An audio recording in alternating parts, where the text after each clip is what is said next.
Hello students, welcome back to the online classes. Hopefully all of you must be doing good and keeping yourself sanitized and taking the care of your family members. Okay. So today students we will study about, or we will proceed the course of the chapter that is acid, bases and salts. Okay. So what we have studied in the previous classes is up to what all the acids have in common. Okay. Today we will discuss some more properties of acids and then we will move towards bases. तो बच्चों सबसे पहला चीज जो है, हम लोग जब एसिड को डिफाइन करते हैं तो हम लोग क्या लिखते हैं? एसिड हम लोग किसे कहेंगे ना? Acids are those substances, acids are those substances which on dissolving in water, produces H plus ions. Okay, तो एसिड हम लोग उसे कहते हैं बच्चों जिस सब्सटेंस को जब पानी में डिसॉल्व कर दिया जाएगा और वो आयन प्रोड्यूस करेगा H प्लस आयन, तो उसे हम लोग एसिड कहेंगे. एग्जाम्पल हम लोग देखे थे बहुत सारे, जैसे कि हाइड्रोक्लोरिक एसिड, सल्फ्यूरिक एसिड, है ना. उसके बाद हम लोग देखे थे nitric acid, okay, carbonic acid और कुछ ये सब मिनरल एसिड्स हैं. ऑर्गेनिक एसिड्स का नाम that is acetic acid CH3COOH, okay, C2H5COOH. तो इस तरीके से ये ऑर्गेनिक एसिड्स हैं और ऊपर वाले जो लिखे गए हैं ये सब मिनरल एसिड्स हैं. ठीक है, तो अब इन सब में हम लोग लास्ट टॉपिक जो था हमारा वो ये था कि what do all the acids have in common. कौन सा ऐसा चीज है जो हर एसिड में प्रेजेंट है? आंसर था हाइड्रोजन. हाइड्रोजन सारे एसिड में प्रेजेंट होता है, बिकॉज अगर एसिड में हाइड्रोजन प्रेजेंट नहीं होगा बच्चों तो वाटर में डिसॉल्व करने के बाद H प्लस आयन आएगा कहाँ से? बिकॉज वाटर तो H प्लस आयन प्रोड्यूस नहीं करता. ठीक है, तो एसिड से ही वो H प्लस आयन एक्चुअली में प्रोड्यूस होता है. तो एक सवाल यहाँ पर ये बनता है कि क्या does all the compounds having hydrogen in it are acids? है ना, ये सवाल उठता है. ओके, क्या जितने भी कंपाउंड्स हैं जिनमें हाइड्रोजन प्रेजेंट है क्या सारे के सारे एसिड्स हैं? तो आंसर इज नो, नहीं, ऐसा नहीं है ना, नो. तो फिर कौन से सब्सटेंसेस एसिड के कैटेगरी में जाएंगे? देखो एग्जाम्पल हम लोग लेते हैं. ठीक है, तो सारे हाइड्रोजन, एक चीज तो क्लियर हो गया कि सारे हाइड्रोजन कंटेनिंग कंपाउंड्स एसिड नहीं होते. एग्जाम्पल हम लोग लेते हैं. ठीक है, HCl that is hydrochloric acid and H2O that is water. Water में भी हाइड्रोजन है बच्चों, है ना. वाटर दो हाइड्रोजन के एटम और एक ऑक्सीजन के एटम से बना है, बट क्या ये एसिड है? क्या ये एसिड है? No, it is not an acid. नहीं, वाटर एसिड नहीं है, वाटर एक न्यूट्रल सब्सटेंस है. तो इसमें भी हाइड्रोजन है लेकिन ये एसिड नहीं है, और इसमें हाइड्रोजन प्रेजेंट है और ये एसिड है. HCl एसिड है, yes, it is an acid. Okay, तो कौन से हाइड्रोजन कंटेनिंग कंपाउंड्स एसिड के कैटेगरी में जाएंगे और कौन से एसिड के कैटेगरी में नहीं जाएंगे? तो आप लोगों को याद ये रखना है कि डेफिनेशन देखो, acids are those substances which on dissolving in water produces H plus ion, है ना. तो वो सब्सटेंस जो पानी में डिसॉल्व करने के बाद H प्लस आयन प्रोड्यूस करता है वो एसिड है. और एक एग्जांपल लेते हैं ग्लूकोज का, दैट इज C6H12O6. अब आप इसे पानी में डिसॉल्व कर दो, है ना, डिसॉल्व इट इन वाटर. ठीक है, डिसॉल्व इन वाटर. बट हम लोग देखते हैं कि जो शुगर है ना, वो पानी में डिसॉल्व हो जाता है लेकिन no H plus ion is produced, no H plus ion is produced. वो कोई भी H प्लस आयन प्रोड्यूस नहीं करता. ठीक है, दैट मीन्स इस कंपाउंड में हाइड्रोजन तो है लेकिन ये H प्लस आयन प्रोड्यूस नहीं कर रहा, और हमारा डेफिनेशन कहता है कि जो H प्लस आयन प्रोड्यूस करेगा वो एसिड है. तो क्या हम लोग ग्लूकोज को, क्या हम लोग इस ग्लूकोज को एसिड कह सकते हैं? नहीं कह सकते. इसमें हाइड्रोजन तो है बच्चों लेकिन ये हाइड्रोजन H प्लस आयन में कन्वर्ट नहीं हो रहा. समझ में आया? तो इस तरीके से हम लोग ये कह सकते हैं कि all the compounds containing hydrogen are not acid. तो पता ये चल गया कि जितने भी कंपाउंड्स हैं जिसमें हाइड्रोजन है सारे के सारे एसिड होंगे, ऐसा कोई गारंटी नहीं है. सिर्फ वो सब्सटेंस एसिड होंगे जो H प्लस आयन प्रोड्यूस कर सके, है ना.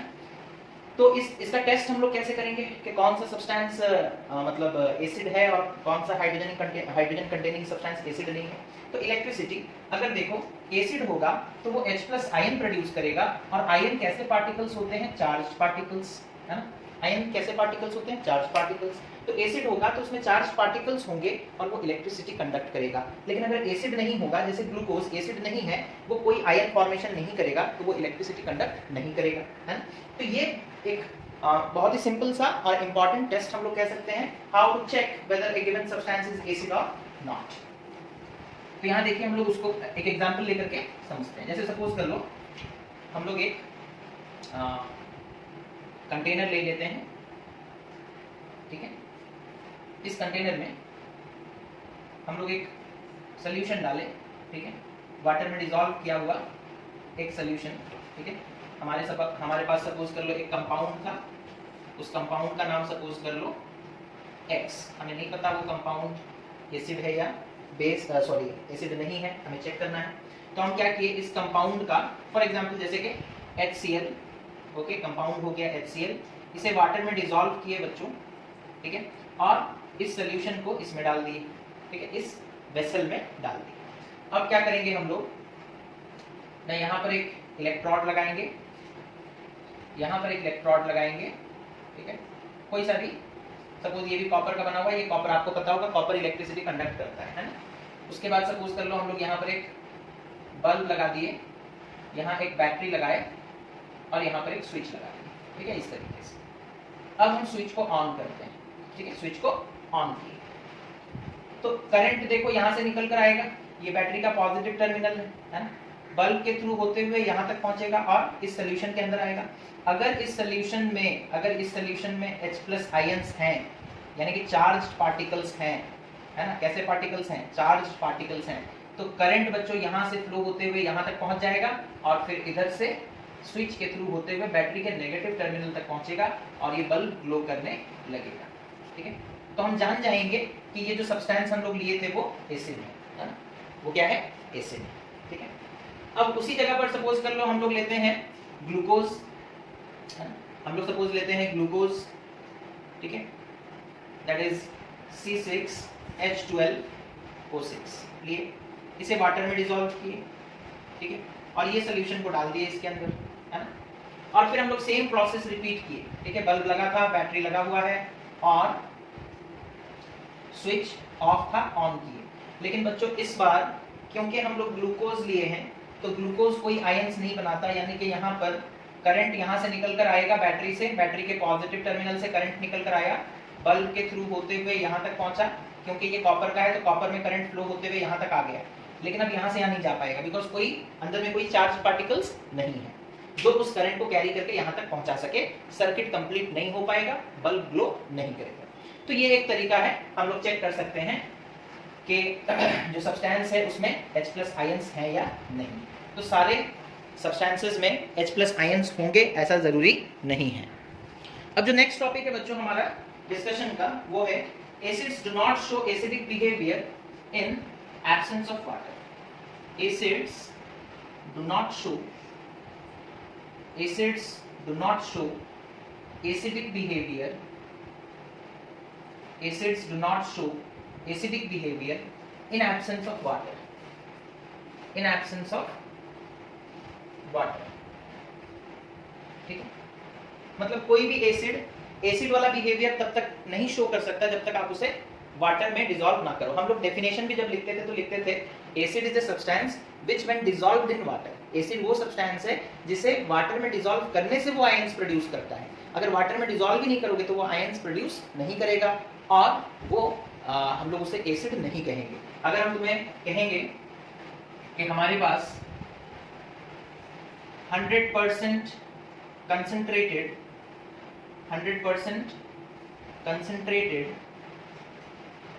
H2SO4 है, ठीक है। अब हम पूछेंगे क्या ये H2SO4 एसिडिक बिहेवियर शो करेगा? एसिडिक बिहेवियर शो करेगा? तो आंसर होगा नो। क्यों नहीं? बिकॉज देखो हमारे पास 100% कंसंट्रेटेड H2SO4, मतलब हम एक सॉल्यूशन, एक सपोज कंटेनर में H2SO4 लिए हैं और H2SO4 का ही मात्रा 100% है, H2SO4 ही 100% है, यानी कि इस कंटेनर में जो है वो सिर्फ H2SO4 है, वाटर 1% भी नहीं है। तो ऐसे सिचुएशन में क्या होगा ना, this H2SO4 will not be able to produce H plus ions in absence of water, है ना। तो H plus ions ये प्रोड्यूस नहीं कर पाएगा क्योंकि वाटर नहीं है। हमारा डेफिनेशन फिर से याद करो, acids are those substances which when dissolved in water they produce H plus ions और H3O plus ions, है ना, H3O plus ions, ठीक है। तो जब तक वाटर ऐड नहीं करोगे थोड़ा सा, तब तक ये एसिड की तरह बिहेव ही नहीं करेगा। अब अगर आपसे पूछेगा 100% concentrated H2SO4 is it an acid, तो answer will be no, it is not an acid, it is not an acid. Why? Because 100% concentrated H2SO4 will not be able to produce H plus or H3O plus ions in absence of water. Similarly, अगर हम लोग 100% concentrated HCl ले लेंगे या H2CO3 ले लेंगे या फिर HNO3 ले लेंगे, ठीक है, या कोई सा भी एसिड ले लो, एनी एसिड, ओके, 100% कंसंट्रेटेड है, मतलब सिर्फ एसिड है, वाटर बिल्कुल भी नहीं है, तो फिर उसका एसिडिक बिहेवियर बच्चों वो शो नहीं करेगा। और रीजन होगा ये, this is the reason because in absence of water the given substance will not be able to produce H plus ions, okay. तो ये हो गया इसका रीजन, समझ में आ गया, ओके। नेक्स्ट जो टॉपिक है हमारा, strong acid and weak acids.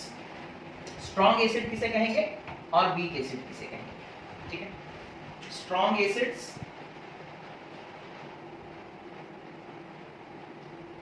Acids, पहले पढ़ेंगे स्ट्रॉन्ग एसिड्स के बारे में, उसके बाद वीक एसिड के बारे में डिस्कशन करेंगे।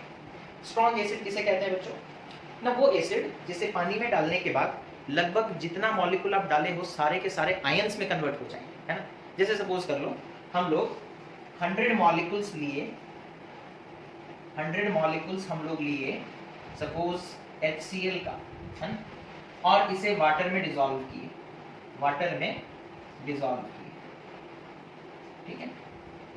अब होता क्या है देखो, 100 मॉलिक्यूल, एक मॉलिक्यूल HCl में एक हाइड्रोजन है ना, तो 100 मॉलिक्यूल्स लेंगे तो उसमें कितने हाइड्रोजन होंगे, इनटू 100 दैट इज 100 हाइड्रोजन, है ना। अब होगा क्या देखो, जितना भी हाइड्रोजन 100 मॉलिक्यूल्स ऑफ HCl के पास है लगभग सारा का सारा आयन बन जाएगा, यानी कि इधर हम लोगों को मिलेगा 100 H plus ions plus 100 Cl minus ions, ठीक है। तो यहाँ पर देखो जितना हाइड्रोजन था, कितने हाइड्रोजन थे, 100 मॉलिक्यूल्स, 100 HCl में कितना हाइड्रोजन है, 100 hydrogen and 100 chlorine, okay. 100 hydrogen के एटम्स हैं और 100 क्लोरीन के एटम्स हैं। जैसे ही उन्हें वाटर में डिसॉल्व किया गया हमें 100 हाइड्रोजन आयंस मिले, यानी कि जितना हाइड्रोजन था सारा का सारा लगभग ऑलमोस्ट कंप्लीटली क्या बन गया, आयन बन गया, है ना। तो ऐसे एसिड को हम लोग स्ट्रॉन्ग एसिड कहते हैं, ऐसे एसिड को हम लोग क्या कहते हैं, स्ट्रॉन्ग एसिड, ओके। तो हम लोग डेफिनेशन किस हिसाब से लिखेंगे ना, those acids which on dissolution, मतलब डिसॉल्व करना, okay, those acids which on dissolution in water, okay, which on dissolution in water ionizes completely, मतलब पूरा का पूरा आयन बन जाएगा, है ना, completely आयंस में वो कन्वर्ट हो जाएगा, ionizes completely, thereby producing high concentration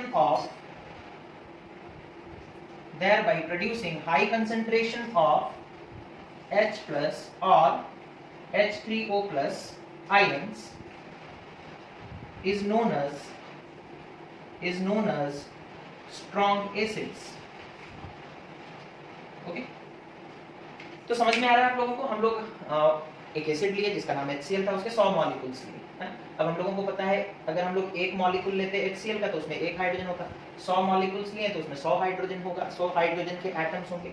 जब उसे वाटर में डिसॉल्व किया हम लोग देख रहे हैं कि 100 हाइड्रोजन था और सारे के सारे हाइड्रोजन आयंस बन गए, है ना। That means complete ionises completely, है ना, जितना भी एटम था सब आयन में कन्वर्ट हो जा रहा है, तो आयोनाइजेशन कैसा हो रहा है, कंप्लीट आयोनाइजेशन हो रहा है।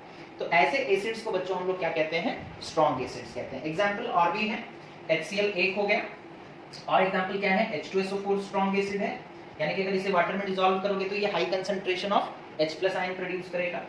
उसके बाद HNO3 स्ट्रॉन्ग एसिड है, ओके, ठीक है। तो ये सब स्ट्रॉन्ग एसिड्स के कैटेगरी में जाते हैं। जब हम तुमसे पूछेंगे, आपसे पूछेंगे कि H2SO4 एक स्ट्रॉन्ग एसिड है, क्यों, तो हमें क्या कहना है, H2SO4 स्ट्रॉन्ग एसिड है, इसका मतलब ये है कि जब हम लोग उस एसिड को डिसॉल्व करेंगे वाटर में तो वो आयोनाइज हो जाएगा कंप्लीटली और प्रोड्यूस करेगा हाई कंसंट्रेशन ऑफ H+ और H3O+ आयंस, ठीक है। तो ये हो जाएगा हमारा स्ट्रॉन्ग एसिड्स। एक बात याद रखने का ये भी है कि strong acids are good conductors of electricity. Strong acids are good conductors, और यहाँ पर क्योंकि सोल्यूशन के स्टेट में तो हम लोग इलेक्ट्रोलाइट्स बोलेंगे, क्या बोलेंगे, इलेक्ट्रोलाइट्स, गुड इलेक्ट्रोलाइट्स बोलेंगे, ठीक है, ऑफ इलेक्ट्रिसिटी। और गुड इलेक्ट्रोलाइट्स उतना ही बोल देंगे तो काफी। Strong acids are good electrolytes. क्यों अच्छे इलेक्ट्रोलाइट हैं, क्यों अच्छे कंडक्टर हैं, बिकॉज ज्यादा चार्ज पार्टिकल्स प्रोड्यूस कर रहे हैं, है ना। इलेक्ट्रिसिटी किससे बनता है, चार्ज पार्टिकल से। तो स्ट्रॉन्ग एसिड क्योंकि सारा का सारा चार्ज पार्टिकल्स में कन्वर्ट हो जा रहे हैं, तो ये स्ट्रॉन्ग एसिड मतलब स्ट्रॉन्ग इलेक्ट्रोलाइट होंगे, स्ट्रॉन्ग गुड कंडक्टर होंगे, है ना। तो strong acids are good conductor of electrolytes. यानी कि हमारा जो नॉर्मल बैटरी बनता है, जो आपके घर में लगता है इन्वर्टर में, उसमें कौन सा एसिड होता है, H2SO4 होता है, because it is good electrolyte, है ना। वो इलेक्ट्रिसिटी अच्छे से कंडक्ट कर सकता है। क्यों कर सकता है, बिकॉज वो आयोनाइज हो जाता है कंप्लीटली और high concentration of ions produce करता है, H+ और H3O+ आयंस प्रोड्यूस करता है। तो ऐसे एसिड्स को बच्चों हम लोग क्या कहते हैं, स्ट्रॉन्ग एसिड कहते हैं। समझ में आ गया, okay. Next that is weak acids हम लोग किसे कहेंगे, जस्ट इसका ऑपोजिट है। अब लगभग आप लोग समझ ही रहे होंगे वीक एसिड किसे कहा जाएगा, है ना। तो weak acids, weak acids, okay. तो वो एसिड्स, पहले डेफिनेशन लिख लेते हैं, those acids which on dissolution in water,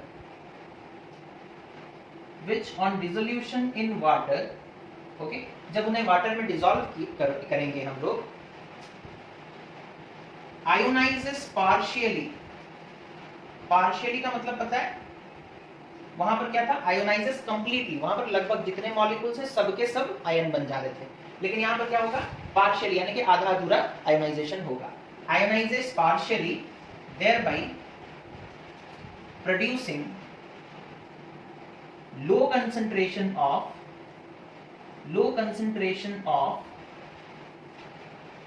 H+ और H3O+ आयंस, है ना।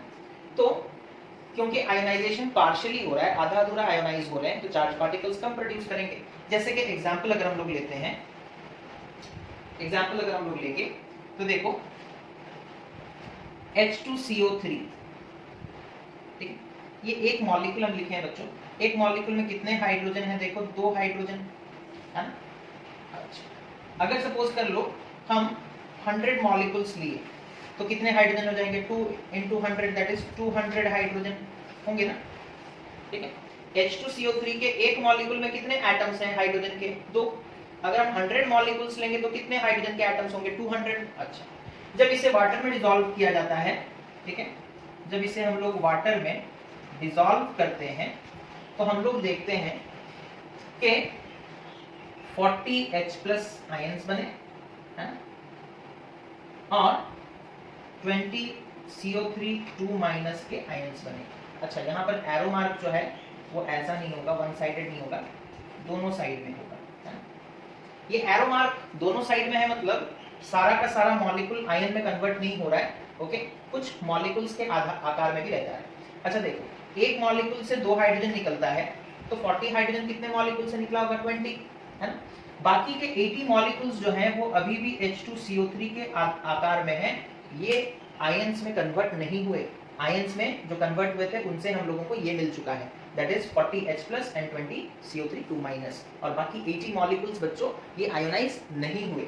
तो ऐसे एसिड्स जो पार्शियली आयोनाइज होते हैं, थोड़े बहुत आयोनाइज होते हैं और कम आयंस प्रोड्यूस करते हैं, है ना, कम आयन प्रोड्यूस करते हैं, ठीक है। हालांकि इसे 200 आयंस प्रोड्यूस करना चाहिए था, लेकिन ये कितना आयन प्रोड्यूस कर रहा है, सिर्फ 40, दैट मींस पार्शियली आयोनाइज हो रहा है। तो ऐसे एसिड्स को बच्चों हम लोग क्या कहते हैं, that is weak acid. Okay, एक एग्जांपल तो आपके सामने है, दैट इज H2CO3। और याद रखोगे all organic acids, all organic acids are weak acids, all organic acids are weak acids. जैसे कि CH3 COOH, C2 H5 COOH, ठीक है, एक्सेट्रा। ये सारे के सारे कैसे हैं ना, वीक एसिड के कैटेगरी में जाते हैं। ठीक है, तो ये हो गया बच्चों एसिड का classification as per their strength, है ना। एक एसिड है स्ट्रॉन्ग एसिड, दूसरा है वीक एसिड। ओके, फाइनली हम लोग डिस्कशन करेंगे that is the uses of mineral acids, uses of mineral acids in industry. Industry में मिनरल एसिड्स का क्या यूज है ना। एक कॉमन यूज होता है बच्चों, दैट इज लेदर इंडस्ट्री में लगभग जितने भी मिनरल एसिड्स हैं, जैसे कि मतलब सल्फ्यूरिक एसिड हो गया, हाइड्रोक्लोरिक एसिड हो गया, लेदर इंडस्ट्री में इनका यूज होता है। ठीक है, और क्या क्या यूज है ना। Sulphuric acid is used in the manufacture of sulfuric acid, that is H2SO4, is used